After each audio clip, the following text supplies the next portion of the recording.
This week on the show, we start our autumn grimoire of fantastical freaks or whatever. Or I believe whatever. it is Familiar Killers. Fantastical freaks. Yeah. It's the Halloween Grimoire of Familiar Freaks. Yeah, check this out. Print it. Oh, look, you got your little pumpkin. You're going to make a jack-o'-lantern? Check this out. I'm wearing the shirt I drew. That's the wrong shirt for tonight. You got to save that for... I didn't print the Chucky one. Here, I got the perfect thing. I hope it's the picture I drew Is printed it on a something striped like a shirt plate. with some overalls? I got the perfect thing for tonight's episode. Okay, that's not Oh my bad. god. Although it doesn't have the cool red on it that this movie had. I wish I had overalls. So Jason, man, when we originally started doing this, I wanted to try and dress up as one of the characters every time. And I think I only did it twice. How far? There was the short shorts for wet hot, and then there was the cigarette pack and the shirt for Stand By Me. Right. How would you have been able to get the things together to do tonight's movie? I would have worn overalls and a striped shirt. Yeah, well, that's all you need, really. They sell like adult pajamas that are basically the Chucky's overalls in like the colorful rainbow shirt underneath, and the footy pajamas. So they have like the plot point where he steps in the flower. That's on the bottom. Why was there a gun tread? What's up with those treads on the bottom of the... Oh, it was the 80s. Kids loved guns in the 80s. It's true. It was all very weird. Hey, so do you have the title pinned? I didn't pin it correctly this time, so I am just gonna pin it in the chat. Hey Steve, are you behind the words on your end? Am I behind the words on my end? What does that mean? Like, so on my end, I'm on the stage left, or maybe I'm stage right. I guess. Oh, I'm always. If you're looking at my phone, I'm always on the left bottom. Okay. Yeah, so for me, yeah. It's swapped.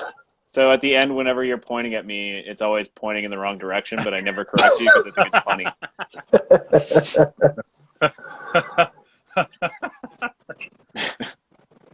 So welcome to the Halloween Grimoire of Carnivorous Killers. Familiar Killers. Carnivorous. Listen, I named it by accident, and if you don't want to name it correct, you're the one who decided to go with that naming scheme, and I feel like you're purposefully messing it up. I am. What? Grimoire? Yeah. Grimoire, which is like a encyclopedia. Yeah. Like a tome or a book. Yeah. Cool. In the video game Final Fantasy XIV, the scholars and the summoners use grimoires. And they do their little magic tricks out of the book, and they attack with the book. Pretty fun. But This isn't a television podcast show about Final Fantasy. This is I'm going to try to get it right this time. The Halloween Grimoire of Familiar Killers this week is very special to me. It's Child's Play. Did you see this one? Starring the good boy, and we gotta ask, hey, did you see this one? I would like to start off by telling you guys about my history with Child's Play. When I was a child, I was so simultaneously filled with wonder and horrified by the idea of a doll coming to life. Now, the irony is that this movie couldn't be less scary as a movie. It almost plays as a action movie. There are some parts that are definitely horror, right? But the movie really plays like there's more gun violence in this movie than anything else. Every stab that the doll takes misses. Yeah. I was also, the idea of dolls coming to life as a horrifying machination for storytelling has been around since the beginning of storytelling, really. Like, even since early cinema, like the first horror stories were always something stupid and strange like that, and goes right up to like today, right? Like the Annabelle series is like been going for what, like 10 years now, Yeah. and they have the Boy movies. But I think that something that differentiates Chucky as a character is that Chucky has been around for 30 years, and he's soon to get a television show. It's coming up very soon, which I'm very excited And the about. reboot starring Aubrey Plaza. Yeah, the came reboot out was two years was all ago. right. I kind of liked it, but I really like Brad Dourif as Chucky. So Yeah. not having him there and not having the sort of like the Chucky that you're familiar with, which I guess this is the introduction to, it's not the same, right? It doesn't feel it just feels like a Killer Doll movie. They could have taken the Child's Play name away from that movie and just had it be its own thing, and it would have been the exact same thing. That's kind of how I felt about it. There were some fun kills, some good characters, but it wasn't Chucky, It wasn't the Chucky I know and love.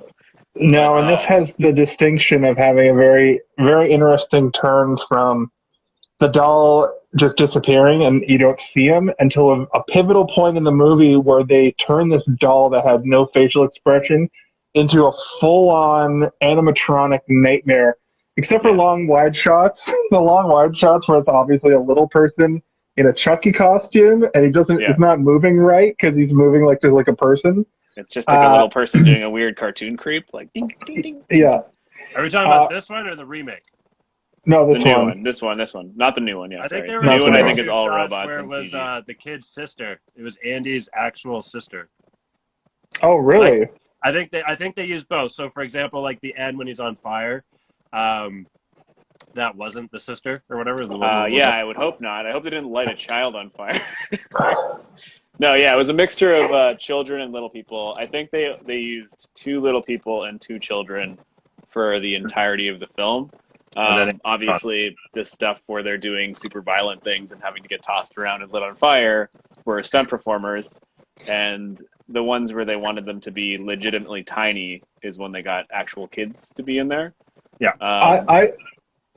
I think that the reason why it maybe wasn't so gory with humans is so the shock of a burnt up melting Chucky at the end. That was the only part that really made me go, ugh. That looked so man. fucking good. And also the other part that made me cringe, the only thing that really made me go like, whoa, was when he went into like the shaman's place and he was doing the mojo doll. That's what they call in this movie. It's a voodoo doll, but he's like, I got your mojo.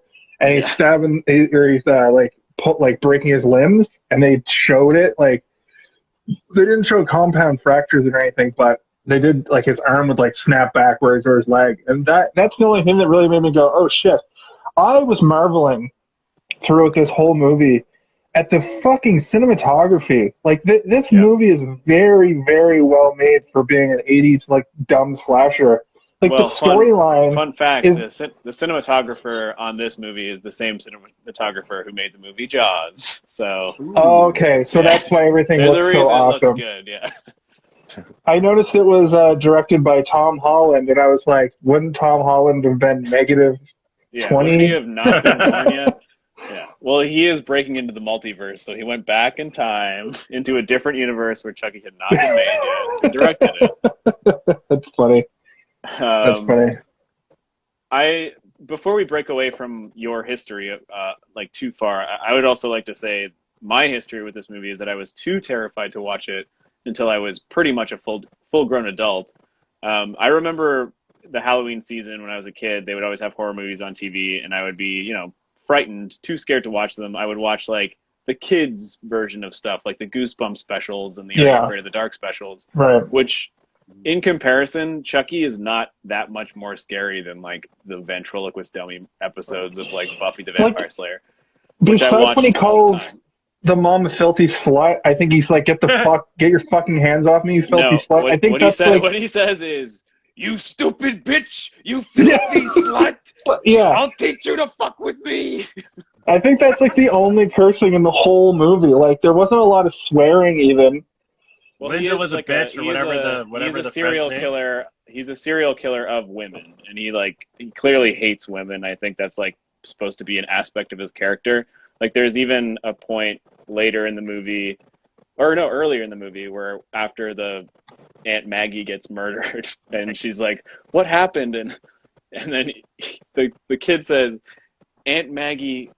Chucky says Aunt Maggie was a real bitch and she got what she deserved. And it's like this little kid delivering this line, but you can hear Chucky's voice saying it, right? Like it was perfect. Anyway, so when I was a kid, I was so terrified of Chucky just from the box art and like walking through Blockbuster. Well, that's just it, right? The box art makes it seem like a hard R slasher with like a fucking axe to the face at every turn. And I think the later movies go into that, but like the first like Halloween, the first one is kind of just him stalking, and Friday the 13th Part 1 only really has a couple really gross parts, you know. And I think it even the original Saw movie only it isn't that bad, and actually Insidious I watched recently, and those are known for their wacky camp gore. The first Insidious movie is just a bunch of jump scares. So I think that's like how you start a franchise. Well, I think the idea is more terrifying than the actual movie, right? Like, I keep saying, like, I was so scared of this movie before I even watched it, and it was just the idea of Chucky that was scary to me. It wasn't the movie itself. I hadn't seen any of it. I'd seen, like, maybe little, like, brief advertisements for it on, like, a horror movie marathon on Showcase or whatever. Right. And I remember even just hearing a radio advertisement for it, and it was the line where it's like, "Hi, I'm Chucky, want to play?" And like hearing that, I was like, like as a child, being like, "Oh no, Chucky's gonna come kill me." Chucky wants to play. Yeah, and I was like so scared of just that audio clip somehow. It was just the idea of a doll, like a creepy doll, coming to life and wanting to kill me. Which in this movie, that's not even really what he wants. Like he's just a guy who got put in a bad situation. Obviously, he was a bad guy, and he had to make one of two choices: get arrested or use a voodoo curse to put himself into a doll's body. And hope that he gets electrocuted. Yeah. Hope that he gets electrocuted at the right exact time while he's doing an incantation to a doll. Yeah, and then hope that doll gets stolen by a peddler, which they kept calling the homeless guy a peddler, which I thought was fucking weird. And then, well, it's because he's selling his wares out of a grocery cart. Yeah. Oh, actually, that guy. So when they buy the thing from him or whatever, and she asks if he stole her or whatever, and then he's like, "Steal this," and like grabs his crotch, and then Maggie's like, "Steal this yourself." Like, it made me think of rape. Well, he tries to rape the mom later. Try and rape, yeah.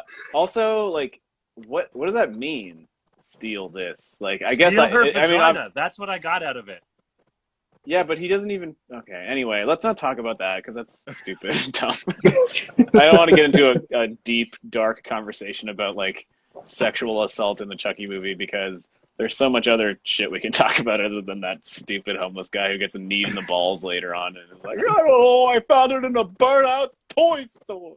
Before we move on, Kaylin, what was your experience with this movie growing up? Did you see it at a young age? Is this the first time you've ever sat down and actually watched it? What's your background? Well, Jason, so growing up, I never saw any of the original, any horror movies in general. And I don't think it was out of fear or anything. It just wasn't my style. Like I was more so into comedies and stuff, and I just never got around to them. As of the past year or two, I think last Halloween, maybe the Halloween before, is like, you know what? Let me check out these movies I'm missing out on. And I gotta tell you, these are comedies. Like, I've been watching these old school movies. They're comedies. They're hilarious. This one and Nightmare on Elm Street is like Bugs Bunny. You know, I'm really excited for that next week. It's crazy because the true horror is stuff like The Shining or The Exorcist, like stuff that can actually make you feel uneasy and scared that isn't going to be goofy at any point. But these, Child's Play, primarily the ones we're going to review, aside from Halloween, Halloween has no humor in it whatsoever. There's no funny Halloween movie that exists, except for the third one, sort of. Well, Season of the Witch is like Yeah. is like objectively funny because of Is how that the one bad with the it is. masks? Yeah. Yes. They were trying to turn it into an anthology series, and it just failed. And then the next movie, they went right back to Michael Myers Yeah. because they were like, Yeah. "Well, that didn't work." Yeah, I mean, I was the same way, Kalen. When I was younger, I was too scared to watch horror movies. My mom used to use a tactic on me when I was a kid to not get me to watch movies that she didn't want me to watch, which was to say, that's a scary movie, you don't want to watch it. And I think that happened to me too. Or it might have been similarly. My mom was like that, but I think my dad traumatized me and showed me all of these movies because when I'm sitting and watching, there was this and Hellraiser, and there was another Stand By Me. Hellraiser is a straight up horror movie. That doesn't. That one's pretty brutal. But what I'm saying is, like, at the time, I think my dad used to watch all these horror movies on like a Saturday afternoon, and I would just be around playing in the house. So I would probably walk up to the, and my dad might just be like, "Well, no, you go play." I don't mean to jump in, but I think that we've already talked about this exact thing during the Jaws podcast. and Stand By Me, in fact. Yeah, that was his Saturday afternoon. Like, I'm gonna have a couple Coors and watch Stand By Me. Exactly. On that train of thought about your mom telling you that it was scary to make you not watch it, did your guys' moms ever tell you everything was chicken so that you would eat it? No. I was pretty good at eating stuff when I was a kid. I wasn't one of those kids that wouldn't eat things. Let's drill down into that, Caleb. Everything. So she'd be like, "Here's a steak. Here's a steak. It's chicken." Yeah. So we were talking about how it's obvious at points that there's somebody wearing a Chucky head, and it's a human, whether it be a child or a little person.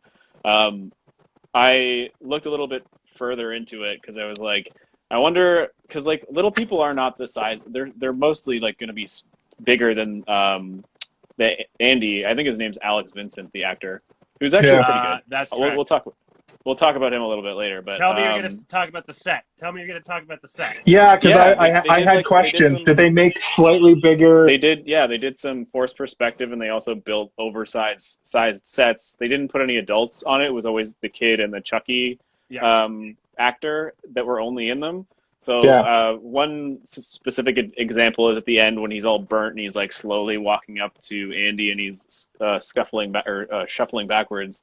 That like sort of whatever that table, the like hallway table, is slightly oversized so that the little person looks smaller than it, but it's actually just like a larger table. And you can tell they did a forced perspective where Andy was closer to the camera. And you can tell that they built sets for those moments because they spend an extra amount of time, so they use the shit that they built. And I noticed that hallway scene, they spent a lot of time in that hallway near the end of burnt to shit Chucky just skulking, especially when they're shooting his limbs off. I was that like, reminded me of RoboCop. Yeah. Mm-hmm. Yeah, you know what? The funny thing is that I was looking also at like the original script for this, and it sounds almost more like a Paul Verhoeven movie than what it ended up being. Like the original script was supposed to be like more satirical and have a lot of the effects of advertisement on youth. Well, the whole opening. Yeah, but I mean, I'm talking like the whole movie was meant to, like even like none of the magic was there. Yeah. The Chucky dolls were meant to have blood inside them, like it was gonna manufactured to have blood inside them, so that if they got hurt, they would bleed, and it would be an incentive for a kid to take better care of a doll. You know, like when people are in high school and they're like taking those like matron courses or whatever to like be better moms. It was like that. Every sitcom in existence, but I never had to do that thing in high school. I didn't have to take care of an egg or a baby that would cry every 5 minutes unless you pressed a button on its back. Or a bag of flour. On that point, though, it definitely, and like this is something that I've noticed as I've gotten older, is like, damn, like I was a dumb kid who was very able to, advertising, to say the least. Like, ooh, I want that toy, or ooh, I want, those sneakers or whatever. I wasn't really, because I only liked what I liked. So like when I saw commercials for things that I didn't think were either useful or interesting, I was like, whatever. And it wasn't like every single commercial made me want something, but I do was remember a crackhead for toys. At Christmas, I So, got the yeah. catalog, and I'd be like, okay, I'm going to circle what I want for Christmas, and I would end up giving my mom this like this like catalog with like every other thing circled. She'd always make the joke, why don't you just tell me what you don't want, Yeah. and then I'll see what I can do from there. I wasn't spoiled though. I'd still only get I'd still get a regular amount of gifts, but Jason, we don't assume you were a spoiled kid. You seem pretty humble. I can't tell if you're you seem like an only child. No, yeah, hey, no. You seem like an only child. I wasn't being sarcastic or facetious. Anyway, yeah, that would have been an interesting take. Maybe more interesting than the actual movie is, because one of the downsides of this movie is that you see Charles Lee Ray right at the beginning go into the toy store, have a shootout with a cop, die, put himself into the doll. You know he's in the doll. And then throughout the entire movie, there's this sort of like pointless mystery plot between the mom, the cop, and the psychiatric institute. Well, the audience knows, and they're running around doing this pointless mystery bullshit. There should have been more Chucky doing kills, and I am actually excited. I'm going to go find the sequel's on Amazon Prime. I'm going to go watch it because I want to see more Chucky nonsense. The second Child's Play, how they make a sequel. So much. The second Child's Play is amazing. It's so good. And then there's the third one, which is kind of a stinker, and then Bride and Seed. Seed is really bad, but Bride is pretty good. Cult. And then Cult and Curse. I saw Cult. I've seen the Cult is the one with the mental institution, right? Yeah, and multiple Chuckies. That one's not as good as Curse. Curse is really good. It's like a classic haunted house movie with a murderer in it. I'm very excited for the show because again, Brad Dourif is coming back for Chucky, and it seems like Alex Vincent, the guy who plays Andy, he's been back in the last few movies playing the same character, and he's going to be back in the TV show, which is something I'm excited for. I don't know, like a dad now or something. I forget. No, he's like hunting Chuckies and killing them because like in that last movie he like figured out how to like split his soul up or whatever. Because in that last movie he has like a severed Chucky head and he's like burning it and torturing it, but like he'll give it a cigarette to smoke and stuff. It's like they're like have like a weird kind of friendship sort of. Because at the end of this movie, it's like we're friends forever. And then he's like, I have a question about that actor. When he was in this movie, I couldn't tell if this kid was playing an extremely good, like he might have been a little bit older, or he might have just been an extremely good actor playing a mildly autistic kid, or if this kid was just a really bad actor. No. What? I don't think he was a bad actor at all. I think that have you met like a 6-year-old? They're fucking stupid and don't know how to talk properly. This kid, no, that's not even it. It was some of the weird when he did the same acting move every time he was in a room that Chucky was also in. He would back up and look around, and the really weird thing that was, I'm sure it was direction. Like it wasn't like it didn't happen organically. When he backed up into that thing when he was in the hospital, and he fell over. He was like, "Ugh," and then he backed up into another exactly the same thing. That read to me as comedy, and there were little things like that throughout the movie that read as comedy. But because the score in this movie is very haunting, didn't play as comedy. Jason, you know what I mean? Acting is hard. I will say that the moment where he is calling for the doctor and he's in his cell and he turns around and starts crying and he's like, "Chucky's gonna kill me." I was like, I believe that this kid is terrified, and he starts crying, and I'm like, this is amazing. And how do you explain that to a kid? That's what I was wondering too. Maybe he actually believed he was gonna die. I think that what they like, I know for a fact that they were nervous making this movie because there's very few movies that have a child in a straight up horror movie that is essentially the main protagonist.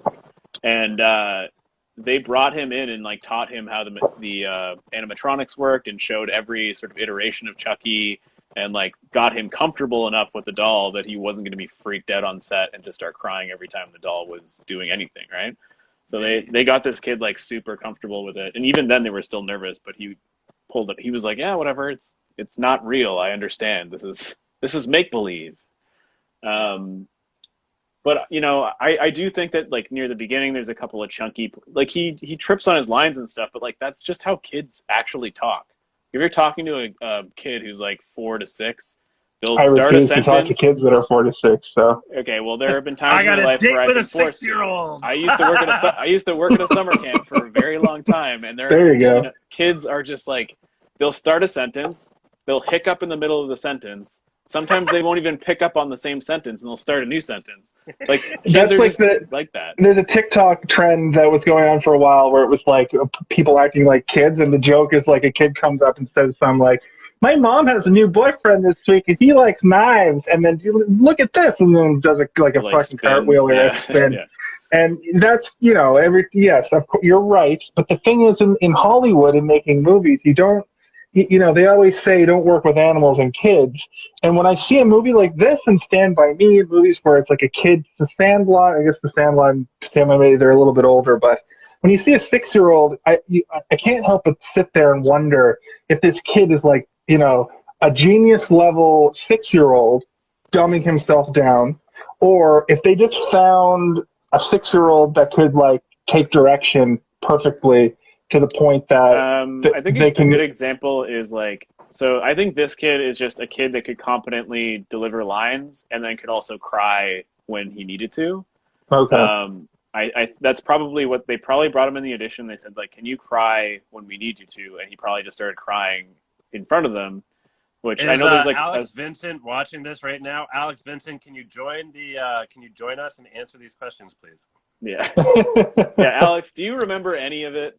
I mean, I don't think I would remember being in a movie when I was 6 or 7 or however old he was. You probably have like little glimpses of memories or whatever. That's actually a really good point. I only remember like very specific moments. But I know there's like an example of I can't remember the actor's name. He's all over the place now. But the kid who played Elliot in E.T., like the reason he got the role in E.T. is because in his audition, Steven Spielberg was like, "Well, why do you want this? Or why should I pick you for this role?" And he's like, "Because I can cry immediately on cue." And Steven Spielberg was like, "What?" And he just like started crying in the audition. But that's why I bring up the fact, like, was this kid like a genius? Because only a kid with that much, at 6 or 7 years old, a kid with that much self-awareness is like genius level. I don't think it was that. I think it was just that he had like natural little kid energy in terms of like the bulk of the movie, and then when it came down to the moments where it was important for him to be emotionally compromised, he was able to pull that off. I do love that this kid is a fucking disaster, though.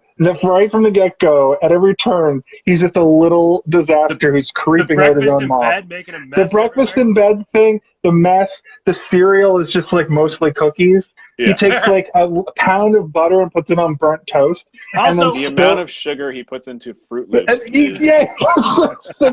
Tablespoons. Oh, man.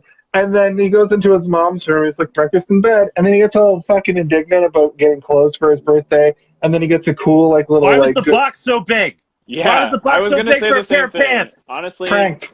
Mom, what the fuck? That's what my mom used to do for me for Christmas. Mom pranks. Did your mom ever buy you a Chucky doll? Is that why you are the way you are now? Did you get haunted by a Chucky doll when you were a kid? Also, why in the Chucky verse is this fucking doll just before any of the horror stuff? Even in the reboot, why in this universe is this kid's mascot, cartoon, and the doll all so fucking creepy?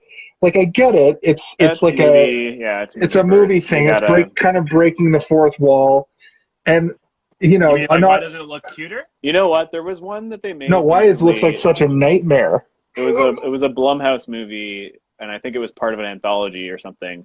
But it was called like Puka or something like that, and it was essentially the same sort of idea. Only the Puka doll, when it came to life, was like a giant mascot-sized thing, and it was like trying to kill somebody. But when it was a doll, it was very, very cute. And then when it was big, it was still sort of like you could see it dancing at a football game or something. But when it's trying to kill you, it's very scary.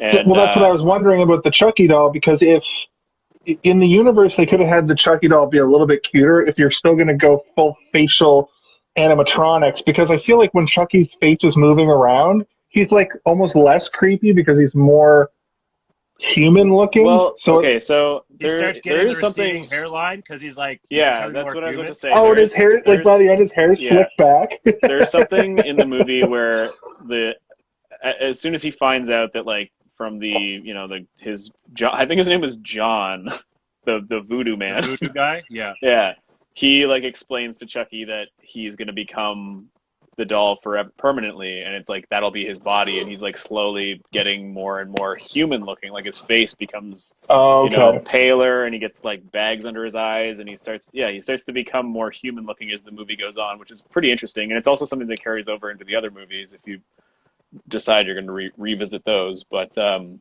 going to now. I'm gonna watch Yeah. 2 and 3. I know 3 is like that. It's got the third movie syndrome, but that's the posters and the trailers that I remember the most. He's Well, with that. the He's third with the movie little came out- kid, and they the third movie they came go out on a little 9 months, adventure. 9 months after the second movie. Okay. They came out within the Cast same that. year. Well, that's Sequelitis. exactly what it was. Yeah. Well, the same writer has written every single movie. He's been around since the beginning. And- Wow. Steve, I think you were going to mention something earlier about like the original kind of plot was like there was going to be more suspense as to whether or not we, the audience, knew that Chucky Yeah, was they doing didn't. it, or They if it didn't was have actually the kid. They had the Charles Lee Ray stuff, but it wasn't the same. It was like Yeah. more ghostly. It wasn't a literal magical like Ade Dua Dembala, give me the power, I beg of you. Like it's just he gets. I think it was supposed to be he was in like an electric chair and he gets killed in prison and his soul goes out, and then it's like implied that maybe it goes into the doll. And but it was supposed to be ambiguous as to whether or not the kid was watching too much TV and he was seeing after these commercials like not advertisements, newsreels of this Charles Lee Ray murderer and his execution, and he was like saying Charles Lee Ray is my doll kind of thing, and like it was supposed to be you didn't know if it was the kid or if it was the doll. Yeah, That's interesting. Whatever. Yeah, it would have been more suspenseful, and it would have Yeah. been more like the gears have been turning, but this has been in the zeitgeist and sort of like the part of the horror culture for so long that like we don't even really think about it that much anymore, especially when you go back after like maybe you've seen them all, maybe you've only seen a few of them, but you've seen some of them at some point in your life. They've been around for The DNA of that ever. ghost thing is in the movie, because I did make a note about how when the kid, they're being interrogated, I think at that point later, and the kid's like, the doll's spear was sent down from heaven on his dad's behalf, Yeah. which I think was the doll whispered that to him. Oh yeah. Like, you know what I mean? Like that, the DNA of all the things are at the end when they actually finally, it's like shoot him in the heart. Blood comes out of the doll. Yeah. As well, to go back to what you're saying about how there was a story beat of at one point where the dolls had synthetic blood in them. So it all that stuff seems to be remnants of it still seem to be in the movie. But what we came away with was a coherent movie, but I think that like the way the movie looks, the feel of the movie, the vibe of the movie is bigger. The story's kind of weak. It's kind of like things keep happening. It's kind of like a regular slasher thing. The voodoo stuff felt kind of tacked on. It would have been much better if it was what you said, It where is tacked a on, kid. but it also carries over through every sequel, and Okay. I think for the better, even though some of it is like by the end it becomes just like comedic fodder. I like magic, especially in horror movies. Like I think it's a fun thing to fall back on because you don't have to really worry about it. It's always good to be able to explain things, but this isn't a thriller. You don't need to know every single thing that's going on. If you just want to toss it at magic, you can toss it at magic.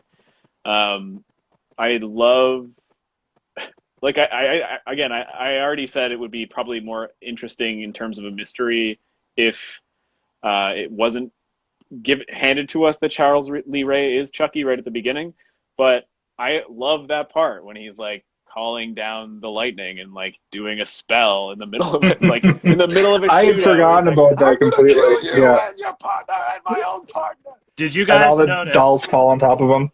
Yeah. at the very beginning, like almost the opening scene, and I had to go back and check it out after I heard about it. But so what's his name? Chris Sarandon, Mike the cop or whatever. Yeah. He was apparently dressed as drag, trying to catch him. So Steve, Yeah, what you were yeah. saying earlier about Charles or whatever being like a woman, whatever. So like he was like at the opening scene when he's chasing him, you can see him throw. He throws a dress away. He takes off his dress and throws it away. Yeah, I do remember reading or watching a video or something about something like that as well. Like there was like a point where he was like following Charles Lee Ray, and he was like supposed to like pose as a victim, because like it doesn't really like specifically say that he is the lakeshore strangler who only strangles women, but he's a serial killer. I missed that plot B completely. Yeah, I missed that completely. From my point of view, it was some sort of deal gone wrong, and he was being pursued. He was being pursued by the cop, and his buddy was a snitch, so they were having like a three-way fight at the beginning. I think that's kind of what it was implied, is that like he did have partners, because he goes back and kills his partner in the middle of the movie. Yeah. Remember, he gets the kid to take him on the bus to the other side of town. That's the cinematography. I want to bring this up. That's the cinematography I love the most. Them going from the inner city out to the projects, and then it being winter and the snow being so vibrant. And I watched this on a big screen TV. I watched it on Amazon Prime, so it's the best quality probably you can watch it in. It was clearly shot on like good 35 millimeter, because it looked. I'm still here. It's like, I don't even want to hear it. It looked upscaled as fuck. It was crystal clear. And I love snow in video games and movies. Do you like crystal clear oldies as specifically opposed to grainy original oldies? They're two different things for me. Like I would love to go into somebody's dank basement and watch this on a CRT TV through VHS. Right, yeah, on a VHS, yeah. But I just couldn't believe how the high fidelity of the scenes with snow on the ground looked so fucking vivid and cool to me. You know what? You hit a bunch of the points I was going to make, but I'll just add on to that. I also love snow in movies, but I love snow in horror movies specifically. Yeah. Can you elaborate? I don't know. What do you mean you love snow in movies? Snow in movies is often it obviously it blankets a scene, and it creates such a contrast to a character through it, or something, trees poking out of it. It just looks very appealing to the eye. Think about The Shining. Think about the snow, how the snow plays a role in The Shining. And looking at the maze, scenes with the maze in the backyard and everything, and when he's frozen, and just how like it's so serene, but at the same time the underlying horror of just what winter at nighttime. And what's happening in this scene is the kid goes to take a leak. Chucky goes off, goes into this house, turns out the pilot light, and then the guy shooting at Chucky blows up the house. All the kids just like, oh, I'm a dumb kid. And then, you know what I mean? And then the next scene is like it's like a sitcom beat where the next scene they're back in the cop house. And it's like, how did you even get out there? Like, how did you go out to the fucking worst part of town? Chucky told him how to get there. Yeah, Chucky told me how to get there. I don't know. I was trying to think of I watched 30 Days of Night last night. I realized while watching it, the first 30 minutes of that movie are great, and then the rest is just kind of boring. But yeah, I know, I've never seen it. Another snowy horror movie. Yeah, I do know that. The Shining is a good example. I don't know. There's something about a horror movie. Rain is creepy, night is creepy, but snow is just there's something about. When you're in the middle of the forest and it's snowy and everything is just eerily quiet and you can just hear the light the breeze. Yeah. I hope they finally got that lawsuit solved with the Jason franchise. I hope the next Jason movie is a Christmas one. Outside. Yeah. A Christmas Friday the 13th would be dope as shit, I think. Or just a wintry one. Blood. the blood on the snow. We'll get into it when we do Friday the 13th in a couple weeks. But Yeah. the thing about Friday the 13th, to go back to how 80s horror movies are all like borderline comedies, is that's like you're watching that for the ridiculous kills. Yeah. You know, like you want to see in what new weird way he's going to fucking kill a guy. And then Friday the 13th, or Freddy is going to go into your dream and kill you in a weird, like, pop culture-y way while he's wisecracking. And you're right, Halloween is a blank stare guy who just pops out from around the corner. He's just a scary guy. Yeah. Yeah, so I think we're going to see a huge contrast. Halloween is more like how much can the people in the movie fuck up Michael Myers and have him keep going. Jason is like creative kills with instruments and stuff. Freddy is like creative kills in like you said, a pop culture way. Like, I don't know, it'll be like, like somebody will be dreaming about like we're at the Destruction Derby and I'm the car. Oh, I was gonna say, it's voter fraud. Yeah. And like a claw comes out of a voter booth or something. And then Chucky is more about Chucky. Like, it's more about him being like, God damn it, I gotta find that kid again. Like, I gotta get into that kid's body. Yeah. What was your guys' favorite line? What was like one of your guys' favorite lines? I mean, as much as it's vile, it's "you stupid bitch, you fucking filthy slut. I'll teach you to fuck with me." Like, that's you filthy slut. Made me laugh. I was working and I had the movie on in the background. And that happened, and I was like, that's fucking, I'm making a note of that, because that was very good writing. Because it's the first time he says anything beyond, like, we're friends. Yeah, it is. He's like, you bitch. And then after this movie, he doesn't even he doesn't do the Chucky voice really at all after this. Like, the next 7 movies after, it's just him being like, all right, let's take care of business. Also, Brad Dourif. Can we talk about him for a minute? Before we do, I just gotta say one thing. God. I gotta tip my hat to the kid and his zinger at the end. This is the end, friend. I don't know why, but it stood out to me. I like it. It's because he delivers it like he was watching like he saw it on a commercial, or he saw it at the end of a Good Guy episode or something, and he just said it like he was like regurgitating it, which is like. He probably was regurgitating it from the director, but it sounded like he was regurgitating it from a TV show or a commercial, which is like kind of the point, right? Like it's the DNA left. If he didn't want this doll so badly, this movie wouldn't have happened. No. It would have been that peddler. He would have got killed by Chucky right away. You were gonna mention it. You were gonna talk about Brad Dourif, though, or yes, it's Dourif. Dourif. Yeah. He plays Charles Lee Ray at the beginning. He also does the voice for Chucky, and then continues to do the voice of Chucky. He's been in a few things. Oh God, yeah. If you don't recognize him in this movie, you will know. I mean, The Lord of the Rings, I guess, is probably the biggest one that he's in. Yeah. He plays Wormtongue. He plays Wormtongue, the guy who's like, I told you to take the wizard's staff. He's like the guy who like helps Saruman or whatever. He kills Saruman. He's the old crusty king, isn't he? He's the old, like, when they go to... he's not the old crusty king. He's like the old crusty king's like advisor, who's like right. Yeah. Which I think I recognize Peter Jackson is he was a horror director before he did anything really, right? And there's no doubt in my mind that Brad Dourif like auditioned for Lord of the Rings, and he was like, "Don't worry, Brad. We'll find a role for you somewhere. we'll find a plot for you, mate." Yeah. How'd you it's like all to about play who you know. Yeah. He's been in Star Trek. He was in the third Exorcist movie, which is actually really good as well. I don't know if you guys have ever seen it. As the Gemini Killer, I'm looking at his IMDb right now. This guy's been working right up till today. Cuckoo's Nest. He was in the new Halloween.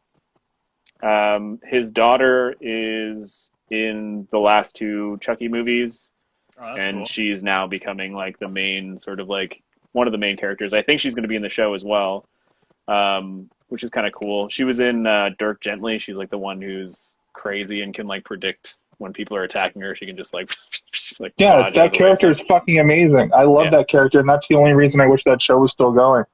Yeah, The I super think that, crazy serial killer.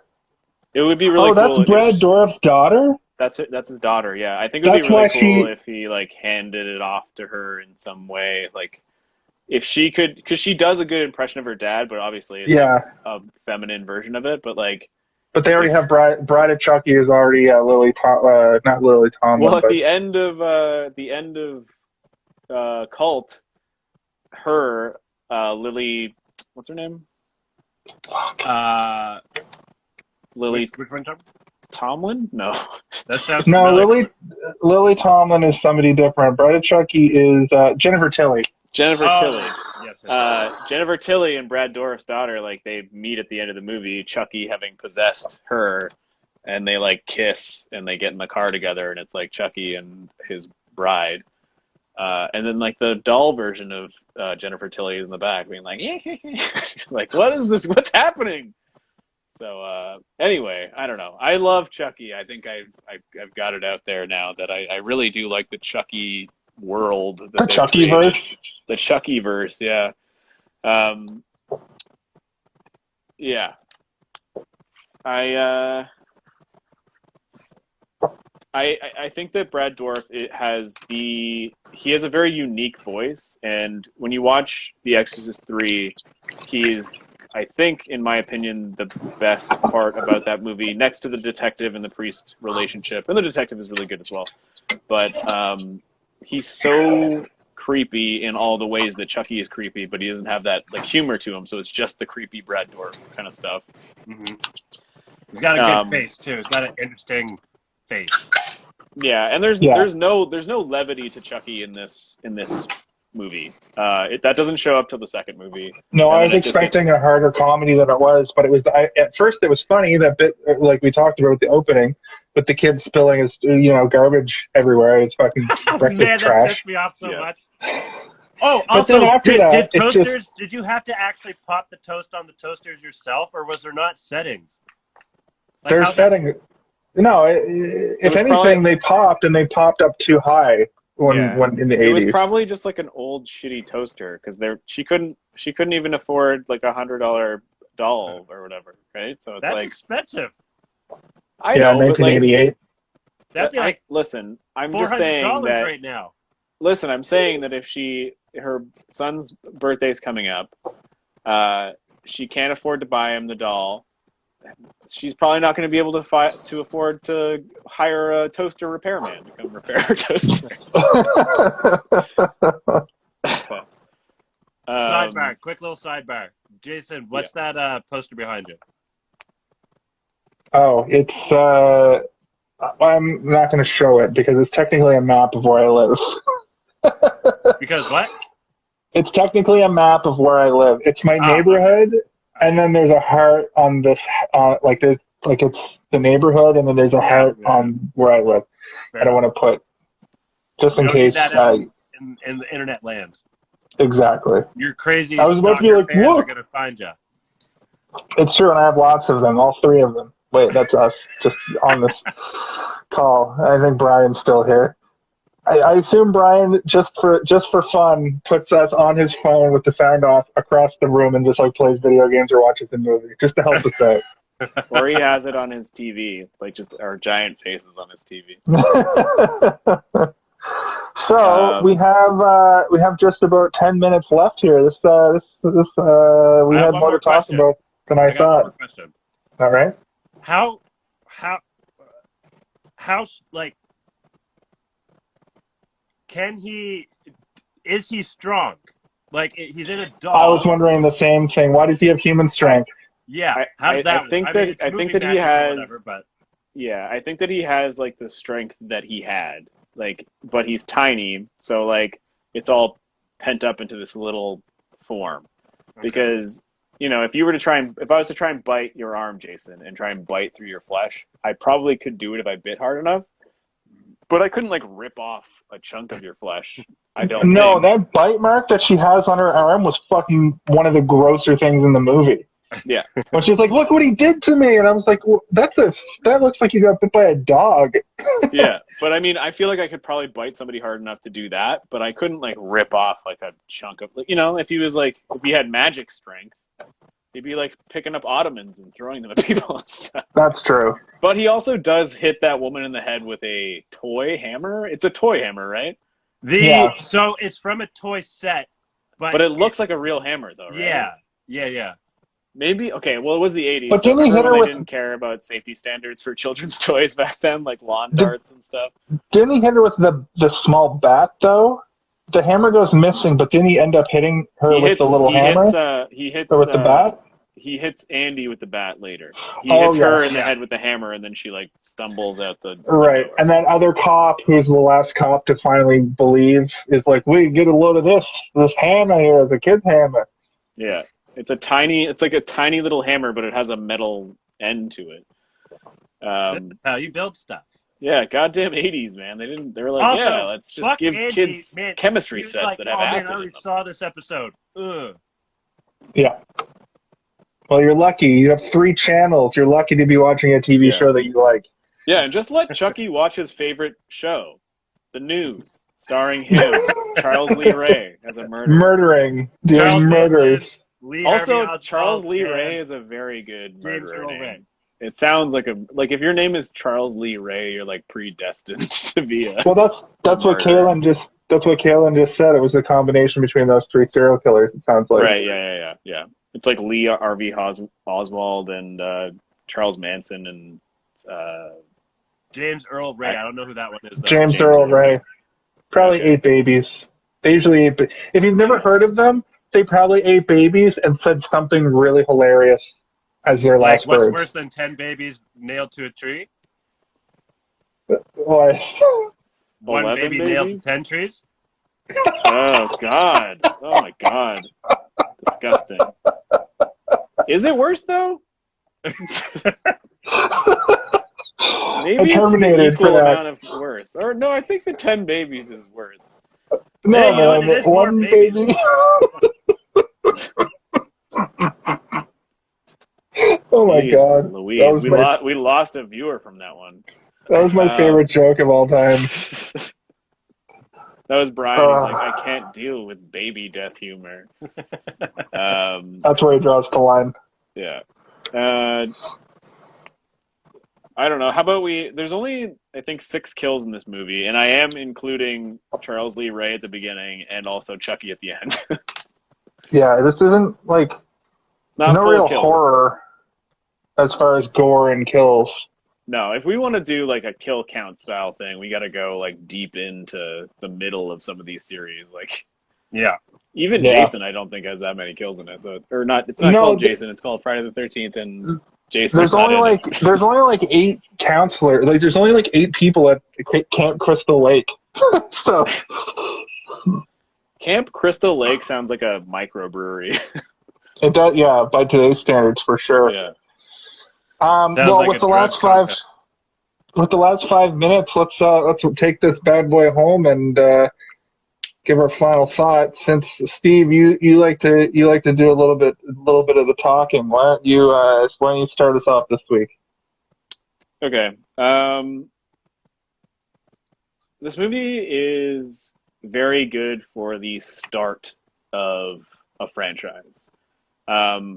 I mean, obviously, they didn't really know what they had in the palm of their hands when they made it, and they didn't know what they were making at the time.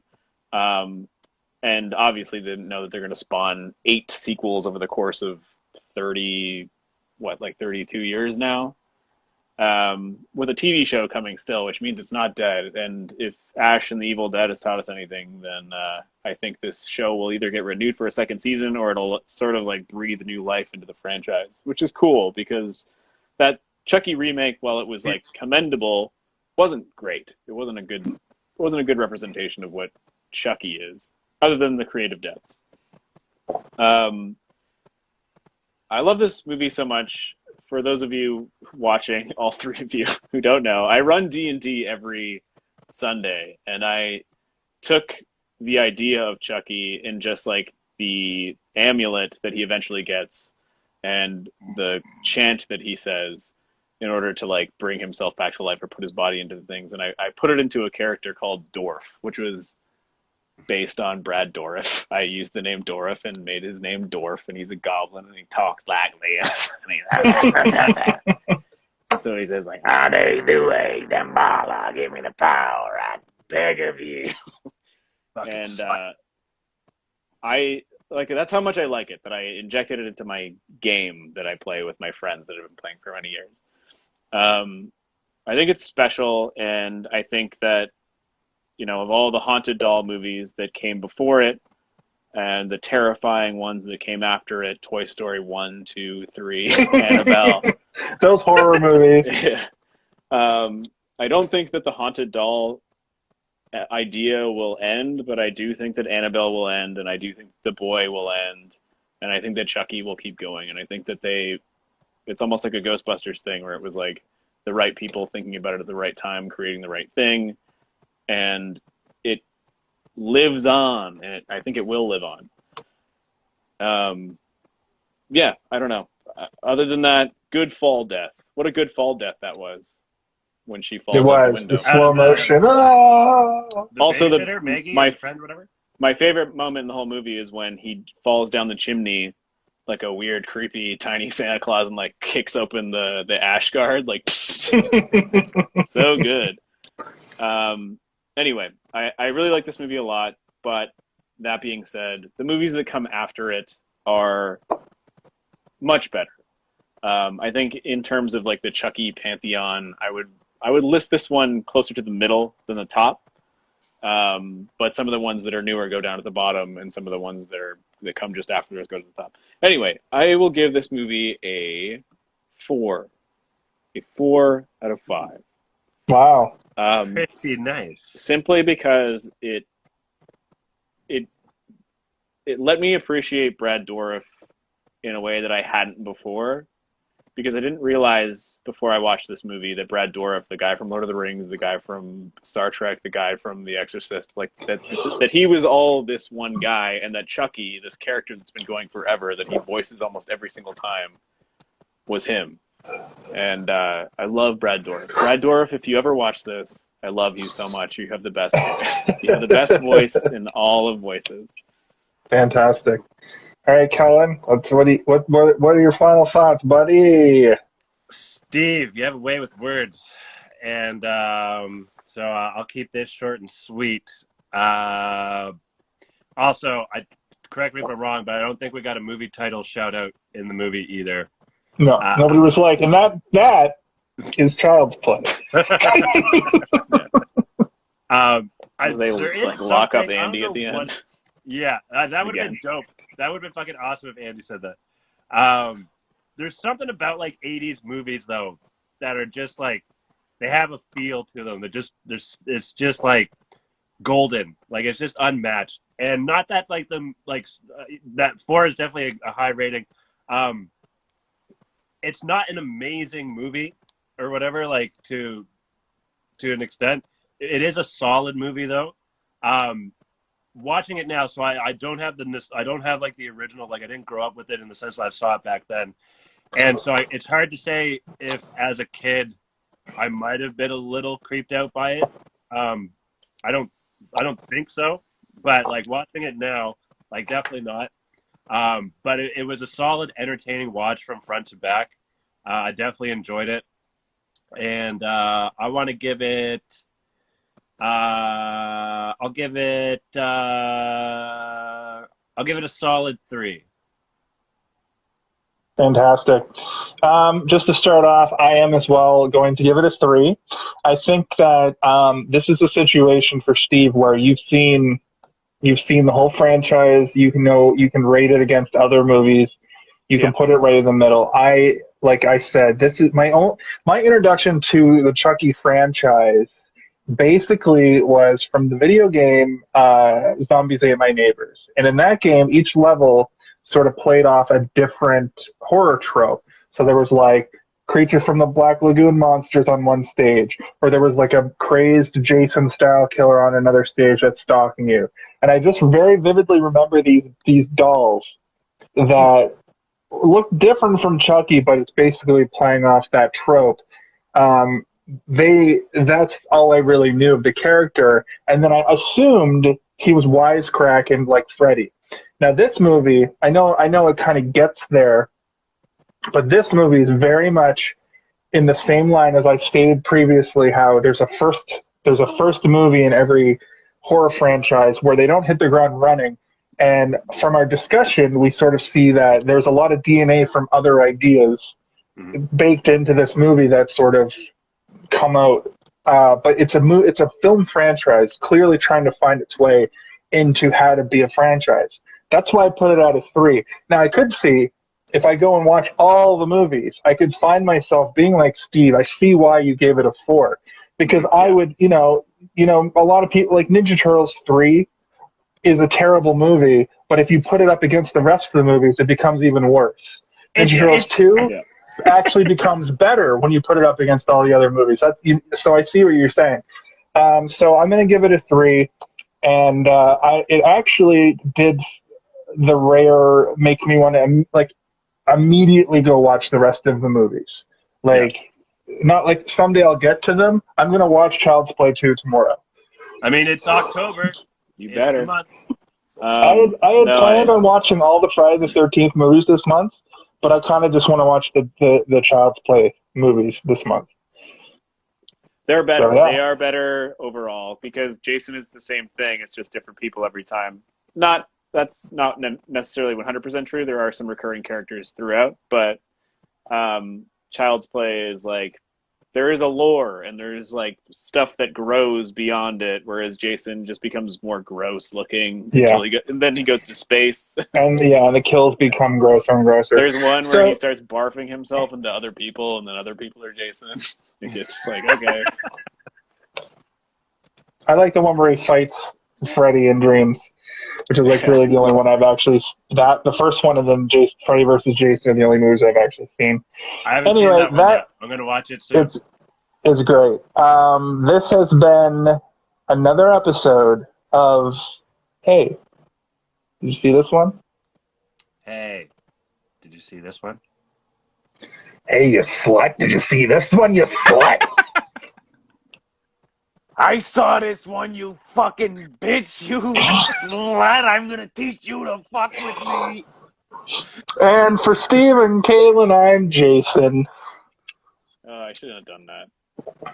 For Jason and Steve, I'm Kellen. And hopefully Jason can cut out that thing I just did. And I'm Steve. For both of these guys, I saw it. Did you? You slut. Oh, God. I regret everything.